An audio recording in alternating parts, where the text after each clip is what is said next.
안녕하세요. MTN 뉴스체크입니다. 저는 이희로 기자고요. 두산그룹이 두산 에너빌리티, 두산 밥캣, 두산 로보틱스 3사 간 사업구조 개편안을 낸 게 지난 7월 11일이죠.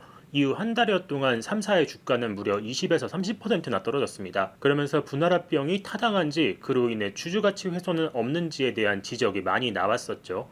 그리고 두산이 지난 4일에서야 뒤늦게 해명성 주주서한을 내놨습니다. 이 서한을 보면은 사과의 말씀을 드린다. 또 송구스럽게 생각한다. 이런 저자세의 문구들이 눈에 확 들어옵니다. 아무래도 사업구조 개편안에 대한 여론이 좋지 않다는 걸 두산 측도 좀 인지하고 있는 듯 보이죠. 저희 이슈체크팀에서는 두산 3사가 낸 서한 그리고 사업구조 개편 발표 이후 약 한 달의 기간 동안 있었던 두산의 대응에 대해 다양한 업계 전문가, 시장 전문가, 리스크 매니지먼트 전문가들의 이야기를 청취를 해봤습니다. 그를 바탕으로 이번 이슈체크에서 두산이 저지른 세 가지 실수에 대해서 그게 무엇인지를 분석해봤습니다. 두산의 첫 번째 실수, 이번 사업구조 개편에서 두산이 사실상 시장의 변화를 읽지 못하고 무대응에 가깝게 있었다는 지적이 나옵니다. 일반 주주들의 불만이 쌓이고 또 여러 비판적 목소리도 나오고 있는데 두산이 사실상 이 문제를 방치해 왔다라는 겁니다. 두산의 사업구조 개편안은 두산 밥캣이라는 알짜 회사를 두산 에너빌리티에서 떼어내서 두산 로보틱스라는 곳에 붙이는 큰 이벤트입니다. 그런데 두산은 그 같은 개편안을 낸 뒤의 행보를 보면은 사실상 손을 좀 놓고 있었던 것처럼 보입니다. 두산 에너빌리티 등 3사가 지난 7월 11일 약 10에서 20여 페이지 설명 자료를 하나만 딱 냈고요. 그 이후에 한 달여 기간 동안 거의 아무것도 하지 않았기 때문입니다. 심지어 그 설명 자료를 보면요. 일반 주주들이 거의 이해하기도 어려운 도표라던가 추상적 언어들로 이루어져 있습니다. 사실상 일반 주주들을 이해시키거나 설득하기 위한 자료로 보기는 좀 어려워 보입니다. 실제로 사업구조 개편안 발표 이후에 여론이 나빠질 조짐은 좀 진작에 나타났습니다. 최근 기업의 지배구조 이슈를 지적해서 주목을 받고 있는 한국 기업 거버넌스 포럼이란 곳이 있죠. 이곳이 즉각 밸류업에 얼음을 끼얹는 두산이라는 이름의 논평을 냈고요. 또 소액주주 권익보호를 내세우는 경제개혁연대 또한 이 사업구조 개편이 일반 주주 이익에 부합하는지 의문이라는 보도자료를 냈습니다. 그리고 그 같은 지적들과 함께 언론을 통해서 두산의 사업구조 개편에 뭔가 문제가 있는 게 아니냐라는 그런 기사들이 많이 나오기 시작했고요. 또 유튜브 같은 인터넷 공간을 통해서도 밥캣 주주들이 분통을 터뜨린다라는 컨텐츠들도 다수 올라왔습니다. 심지어 국회에서는 두산의 분할합병 문제를 지적하면서 두산밥캣 방지법이라는 이름으로 자본시장법 개정안까지 발의되기도 했습니다. 하지만 두산은 이에 대해서 별다른 대응 자료를 내지 않았습니다. 이게 논란이 됐던 초기 저희 이슈체크팀도 두산 측에 별도의 좀 주주 설명 자료, 설득 자료를 낼 계획이 없냐라는 그런 질문을 했었거든요. 근데 당시 두산 측은 별다른 계획이 없다라는 입장을 밝혔었습니다. 사실상 사업구조 개편 발표 이후 한 달여 동안 여론이 나빠지는 걸 그냥 두산 측이 수수방관하다가 뒤늦게서야 좀 주주 서한을 내면서 뒷수습에 나선 모습입니다. 그리고 두산이 지난 4일 그러니까 사업재편 공시 이후에 거의 한 달 만에 낸 3사의 주주 서한에는 그래도 좀 긍정적으로 볼 만한 부분이 있습니다. 일단 사업구조 개편과 관련한 논란에 대해서 주주들한테 사과를 적극적으로 하기도 했고요. 또 분할합병에 대해서 에너빌리티하고 밥캣, 로보틱스 관점에서 어떤 필요성들이 있는지를 좀 자세히 설명한 것도 확인이 됩니다. 아무래도 3사의 주주들로선 이런 자료가 진작에 나왔다라면 좀 더 좋았을 것 같습니다. 다만 일각에서는 새롭게 나온 주주서한의 내용에도 좀 문제가 있다라는 목소리가 나옵니다. 이 기업 거버넌스 포럼의 천준범 부회장하고 인터뷰를 했는데요. 밥캣과 로보틱스의 합병 비율에 대해서는 주주들이 이 합병 비율에 불만이 많은데 이에 대해서는 언급하지 않고 그냥 강행하는 듯 보인다라는 지적을 했고요. 또 교환 비율에 대해서도 주주들은 화가 나는데 두산 스스로는 자신들의 말이 맞다고 해버린 격이라는 해석을 내놨습니다. 주주들이 이 주주서한을 어떻게 볼지에 대해서는 좀 지켜봐야 할 듯 보이고요. 그리고 두산의 이 같은 좀 무대응은 좀 비교되는 부분도 있습니다. 바로 SK그룹인데요. 되게 비슷한 시기에 나왔던 SK이노베이션 그리고 SKENS 합병 당시 SK는 조금 더 적극적으로 대응을 했었죠.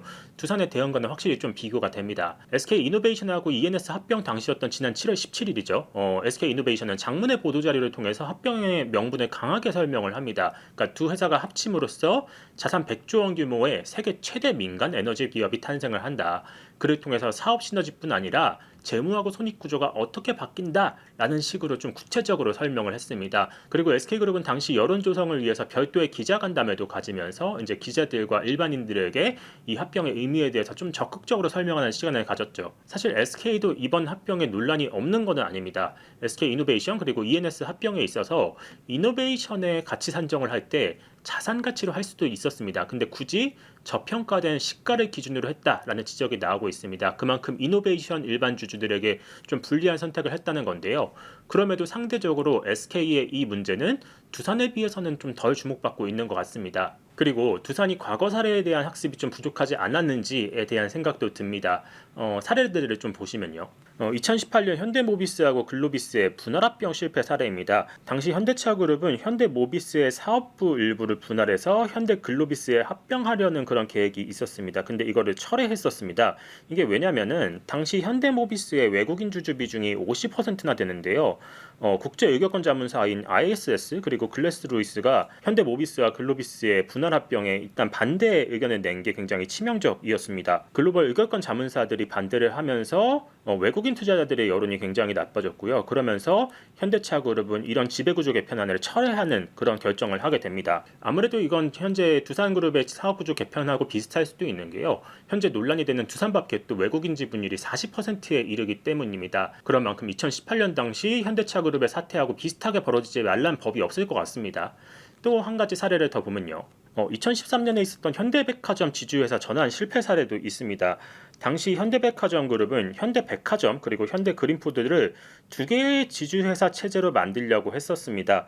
근데 이거는 실패를 했습니다. 결론적으로. 이건 왜냐하면 당시 현대백화점이 지주회사 전환을 하려고 했었는데 이 주주총회 특별결의 요건에서 단 1.7%포인트 차로 부결이 됐기 때문입니다. 당시 이 건 때문에 두 개의 지주회사로 가려던 체제에서 현대백화점 그룹은 한 개의 지주회사 체제로 전환하는 그런 결정을 하게 되죠. 이게 아닌 게 아니라 두산도 사업구조 재편을 위해서는 주주총회 특별결의를 거쳐야 합니다. 오는 9월 25일 열릴 에너빌리티, 밥캣, 로보틱스의 주주총회가 있는데요. 여기서 발행 주식의 3분의 1 그리고 주주총회 참석 주식의 3분의 2의 동의를 얻어야만 이 분할합병 그리고 포괄적 주식 교환 안건들이 다 통과가 됩니다. 다시 말해서 이 두산으로서 이 세 주총 중에서 단 하나의 주총에서 주주들의 동의를 얻지 못하면은 향후 세워놓았던 그런 계획 자체를 모두 다 무산시켜버릴 수 있는 그런 상황이 될 수도 있습니다. 관련해서 3사의 지분율을 살펴보면요. 일단 두산 로보틱스는 두산의 지분율이 68%고요. 두산 밥켓은 두산의 지분율이 46.1%입니다. 두 회사 모두 두산의 지분율이 비교적 높은 편이죠. 그래서 분할합병 안건이 통과될 가능성이 굉장히 높아 보입니다. 근데 문제는 두산 에너빌리티입니다. 에너빌리티의 두산 지분율은 단 30.7%에 불과합니다. 국민연금 지분율이 6.8% 그리고 나머지 지분율이 약 60%에 이르거든요. 그래서 두산 에너빌리티의 경우 주총 통과가 좀 불확실하다. 좀 이쪽이 약한 고리가 되지 않겠느냐라는 그런 이야기가 나오고 있습니다. 아무래도 두산으로서는 사업구조 개편을 위해서는 주주를 설득해야 될 그런 필요성이 분명히 있다라는 겁니다. 저희가 살펴본 두산의 두 번째 실수는요. 두산이 개인 투자자뿐 아니라 기관도 제대로 설득하지 못하고 있다는 것 같다는 겁니다. 일례로 두산은 이번에 밥캣하고 로보틱스 간 합병의 명분으로 사업 시너지를 들었거든요. 근데 정작 증권가에서는 두 회사 간 사업 시너지를 이해하지 못하겠다라는 목소리가 나오고 있습니다. 저희 취재에 익명을 요구한 한 증권사 연구원은 이렇게 발언을 합니다. 두산이 공시가 나온 다음 날 간담회를 통해서 사업구조 개편 취지를 설명하기를 했는데 근데 왜 밥캣하고 로보틱스가 합병해야 되는지 시너지 측면에서 여전히 잘 이해가 되지 않는다. 라는 말을 했다는 겁니다. 관련해서 별도의 질의응답까지 진행을 했음에도 양사 간 시너지 측면에서 합병의 명분을 이해하기 어렵다라는 그런 설명이었습니다. 그리고 두산의 사업구조 개편을 놓고 나온 증권가 리포트들도 좀 주목할 필요가 있습니다. 굉장히 비슷한 뉘앙스가 확인이 됩니다. 첫째로는 삼성증권의 두산밥캣 그룹의 사업 개편과 두산밥켓 주식이라는 리포트인데요. 이 리포트를 작성한 연구원은 이 두산밥켓 주주 입장에서 이 합병이 굉장히 고민이 생길 수밖에 없다라는 그런 지적을 합니다. 왜냐하면 일단 해당 변화가 두산밥켓의 재무와 영업활동에 미치는 효과가 굉장히 모호하다라는 겁니다. 그러면서 이렇게 말을 하죠. 두산밥켓은 단순히 대주주의 주체가 바뀌는 이벤트이고 재무제표상 변화도 미미하다. 영업력이나 비용 절감 등 시너지가 기존보다 더 강화됨을 증명하기가 쉽지 않은 상황이다 라는 그런 지적을 하는 거죠. 그러면서 주총과 반대 매수를 청구해야 되는 만큼 불확실성이 존재한다 라는 그런 말을 덧붙입니다. 쉽게 말해서 이 합병을 왜 하는지 알기 어렵다라는 그런 지적인 거죠. 비슷한 리포트가 한 가지 더 있습니다. 이 신한투자증권의 두산밥켓 2024년 2분기 둔화된 업황 저하된 신뢰라는 리포트인데요. 이 리포트에서 연구원은 이렇게 말합니다. 그러니까 주식 교환이 무산할 경우 일부 주가 회복은 예상되나 업황 둔화와 신뢰가 저하돼서 이 신뢰 저하로 회복의 시간이 필요하다라는 그런 말을 했고요.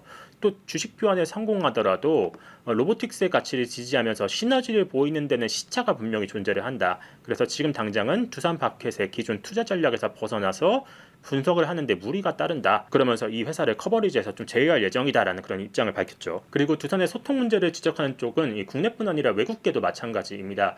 저희는 밥캣의 외국계 투자자 중 한 곳인 테톤 캐피탈 측을 인터뷰를 했는데요. 이곳의 시안 브라운 이사는 두산의 투자자 소통 점수로 10점 만점에 1점을 주겠다라는 입장을 밝혔습니다. 그 이유에 대해서 이 브라운 이사는 컨퍼런스 콜을 두산이 녹음을 하거나 스크립트를 인터넷에 올리지도 않고 또 공시도 안 했다.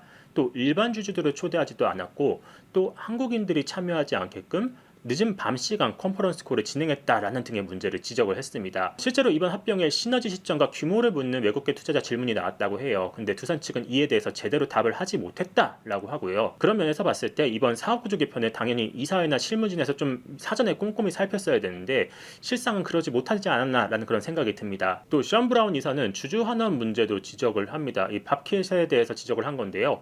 이 합병 전에는 밥캣에서 자사주 매입을 한 번도 안 했다. 또 현금을 쌓아오기만 했다.